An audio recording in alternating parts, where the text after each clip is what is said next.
दोस्तों, ISRO chief S Somanathan ने चंद्रयान 3 को लेकर के इस वक्त जानकारी देते हुए बताया है कि चांद के डार्क साइड ऑफ मून यानी कि जिस जगह पर हमारा चंद्रयान 3 इस वक्त मौजूद है वहां पर पूरी तरह से रात हो चुकी है और इस रात होने के साथ ही यहाँ पर तापमान -220 डिग्री सेल्सियस तक पहुंच चुका है। और इस सब के बीच इस वक्त रोवर को लेकर के बहुत बड़ी अपडेट सामने आई है, जिसमें एक वीडियो फुटेज इसरो की तरफ से जारी किया गया है। रोवर का ये वीडियो, जो कि अब तक का सबसे अहम और ज़रूरी वीडियो इसरो के लिए होने वाला है, इस चीज़ को लेकर के इसरो ने जानकारी दे दी है। और साथ साथ इस वीडियो के आने के साथ ही इसरो ने लैंडर और रोवर के आगे से जानकारी जो जुड़ी हुई है उस पर भी बहुत अहम बात कही है। क्या कहा है? इसरो चीफ सोमनाथ ने साथ साथ इसरो की तरफ से जो इस वक्त वीडियो फुटेज जारी किया गया है, वो वीडियो भी आपको रोवर का इसी वीडियो में आगे दिखाने वाले हैं, तो चैनल पर बने रहिएगा। और एक सच्चे हिंदुस्तानी की तरह यदि आप भी हर किसी की मदद करने के लिए सदैव तत्पर रहते हैं, तो हमारी भी छोटे से चैनल को सब्सक्राइब करके हमारी थोड़ी सी मदद जरूर कर दीजिएगा।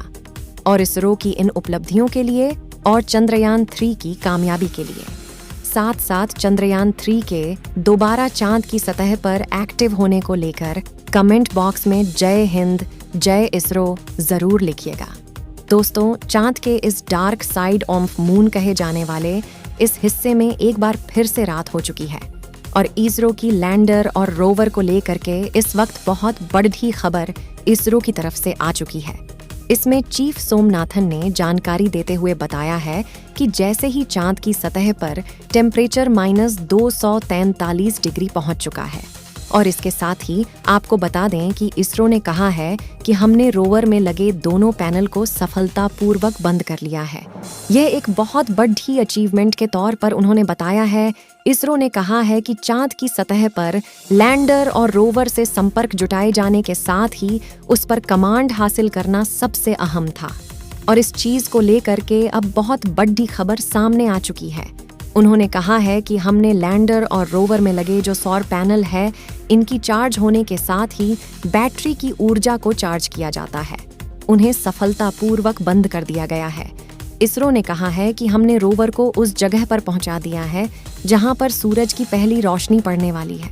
हालांकि आपको ये लग रहा होगा कि ऐसा पिछले बार भी किया गया था, लेकिन आपको बता दें कि जैसे जैसे सूरज की स्थितियां बदलती हैं, यहाँ पर चांद में जगहों का स्थानांतरण होता रहता है, यानी कि वो जगह भी बदलती रहती है जिनमें अगले 14 दिनों के बाद दिन होने की पहली और सूरज की पहली किरण पड़ती है, वो जगह भी आपस में बदलती रहती है। क्योंकि चंद्रमा जब अपनी जगह पर मूवमेंट करता है तो उसके साथ ही रोवर की मूवमेंट भी उसी सापेक्ष में भी करवाई जाती है। और ऐसा ही इस वक्त इसरो ने किया है। साथ साथ इसरो ने इस चीज का एक वीडियो फुटेज भी जारी किया गया है, जिसमें इसरो ने सबसे अहम चीज को लेकर के जानकारी दी है। इसरो ने यहाँ तक कहा है कि लैंडर और रोवर का यह वीडियो अब तक का सबसे अहम वीडियो इसरो के लिए होने वाला है। और हो सकता है इससे जुड़ी जानकारियां बहुत ही अहम होने वाली हैं। इसरो ने जानकारी देते हुए बताया है कि रोवर की तरफ से वीडियो फुटेज भी जारी किया गया है, जिसमें हमने यह देखा है कि रुट की एक्चुअल पोजीशन क्या है। जब चांद की सतह पर भयंकर रात हो चुकी है, ऐसे में यहाँ पर कड़ी कड़ाके की ठंड पड़ीडीएच रही है। और इस कड़ीडीडी हाके की ठंड के बीच क्या यहाँ पर बर्फ जमती है या फिर यहाँ का कैसा माहौल होता है, इस चीज की जानकारी को लेकर के लगातार पहले से एक लंबे अरसे से सवाल थे। और पिछले बार भी रोवर को स्लीप मोड में डाल देने की वजह से इसरो इस बात की जानकारी नहीं जुटा सका था कि यहाँ पर -220 डिग्री सेल्सियस से ऊपर टेम्परेचर जाने पर यहाँ पर क्या स्थितियां हो जाती हैं। लेकिन अब उन स्थितियों को लेकर के वीडियो सामने आ चुका है, जहाँ पर -220 डिग्री के बीच आसपास की स्थितियों का जायजा इसरो ने ले लिया है। जी हाँ, इसरो ने बहुत अहम जानकारी दी है कि रोवर में -243 डिग्री टेम्परेचर पहुंचने के साथ ही इसके बावजूद यहाँ पर मोमेंट अभी भी हो रही है, यानी कि रोबर्ट अपनी कैपेसिटी इनके साथ ही काम कर रहा है। हालांकि इसरो ने इस बात की जानकारी दी है कि हम रोवर को चांद की सतह पर मूवमेंट इन 14 दिनों के दरमियान नहीं करवाने वाले हैं, क्योंकि अभी वैसे ही और रोवर इसरो से कनेक्ट होता है, और अगर इसरो से कनेक्ट रहता है तो इससे ऊर्जा काफ़ी ज़्यादा जाने वाली है, और अगर इसके बावजूद इसको मूवमेंट भी कराते हैं तो उसमें ऊर्जा का स्तर और भी ज़्यादा कंजक्शन भी हो जाएगा। ऐसे में रोवर 14 दिनों तक चांद की सतह पर काम भी नहीं कर पाएगा। इसलिए इसरो ने कहा है कि हम इसे स्लीप मोड में तो नहीं डाल रहे हैं, और ये चांद के सतह पर एक्टिव ही रहेगा, लेकिन इसके चांद की सतह पर एक्टिव रहने के साथ ही साथ हम इससे संपर्क में भी रखेंगे और इसकी एक्चुअल पोजीशन और इसमें होने वाली आसपास की गतिविधियों को भी देख सकेंगे। लेकिन इसके बावजूद हम इसे मूवमेंट नहीं करा पाएंगे। रोवर में हलचल को लेकर के इस वक्त इस तरह की जानकारी दी है।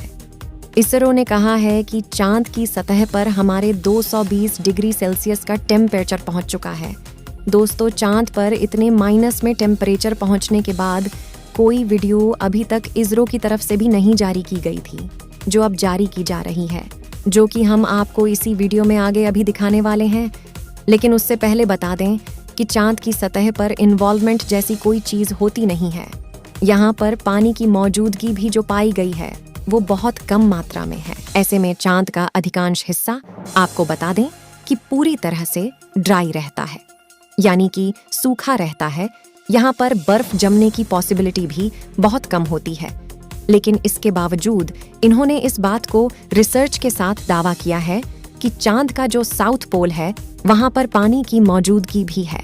और इतना ही नहीं, इस पानी की मौजूदगी के साथ साथ यहाँ पर कुछ जगहों पर हाईली बर्फ का जो फ्रीजिंग पॉइंट है वो भी देखने को मिला है।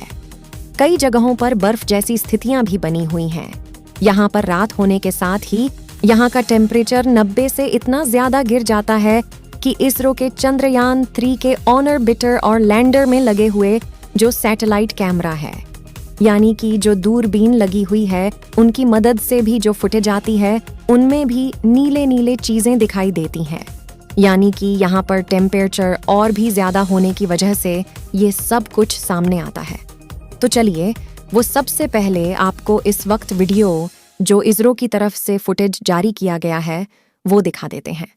दोस्तों, जैसा अभी आप स्क्रीन पर देख पा रहे हैं, ये जानकारी इसरो की तरफ से यहाँ वीडियो जारी किया गया है। इसमें आप देख सकते हैं ये चांद का वीडियो है जो कि रोवर की तरफ से कैप्चर किया गया है। अब आप देख पा रहे होंगे कि -243 डिग्री में किस तरह से यहाँ पर बर्फ जैसी चीजें बहुत कम ही जगहों पर देखने को मिलेंगे। हालांकि इसरो ने कहा है कि कई जगहों पर तो बर्फ जैसी कोई चीज है ही नहीं, क्योंकि यहाँ पर ना तो पानी है और ना ही यहाँ पर ऑक्सीजन की मौजूदगी है। दोस्तों, यहाँ पर टेम्परेचर इतना ज्यादा भयानक है कि अगर एक इंसान को छोड़ दिया जाए तो उसे मौत के आगोश में जाने में भी महज 10 सेकंड से ज्यादा का समय नहीं लगने वाला है, क्योंकि हमारे अंदर की नसों को और यहाँ तक कि अंदर की हर एक बॉडी पार्ट को फ्रीज कर सकता है। ऐसे में रोवर पर भी जरूर गलत इम्पैक्ट पड़ता है, लेकिन यह कैपेबल है उसको सहन करने में और इसे बर्दाश्त करने में। और यही बात है कि इस बार इसे चांद की सतह पर मोड में नहीं डाल रहा है, और इसरो लगातार प्रयास कर रहा है कि इससे जानकारी अपडेट हासिल की जा सके। दोस्तों, इस खबर को सुनने के बाद आपको कैसा लगा? इसरो की सबसे बड़ी उपलब्धि को लेकर आप कैसा महसूस कर रहे हैं? हमारे 243 डिग्री टेम्परेचर पहुंचने के बावजूद इसरो लैंडर और रोवर को सूचित पहुंचाने की स्थिति में है। आप इस चीज को लेकर के क्या कहना चाहेंगे? कमेंट बॉक्स में कमेंट करके जरूर बताइएगा। साथ ही इसरो की उपलब्धियों के लिए इस मिशन के लिए कमेंट बॉक्स में इस उपलब्धि को देखते हुए जय हिंद जय इसरो तो बनता ही है। और हाँ दोस्तों, कि चंद्रयान से जुड़ी अपडेट और हर एक जानकारी के लिए चैनल को सबसे पहले सब्सक्राइब कर लें। और हाँ, साथ ही साथ बेल नोटिफिकेशन को भी जरूर दबा लीजिएगा, ताकि इससे जुड़ी अपडेट, पल पल की खबर, जैसे ही कोई और अपडेट सामने आती है उसकी जानकारी आप तक सबसे पहले पहुंच सके। दोस्तों, मिलते हैं ऐसे ही किसी नई वीडियो के साथ। तब तक के लिए thanks for watching this video. जय हिंद, जय भारत, वंदे मातरम।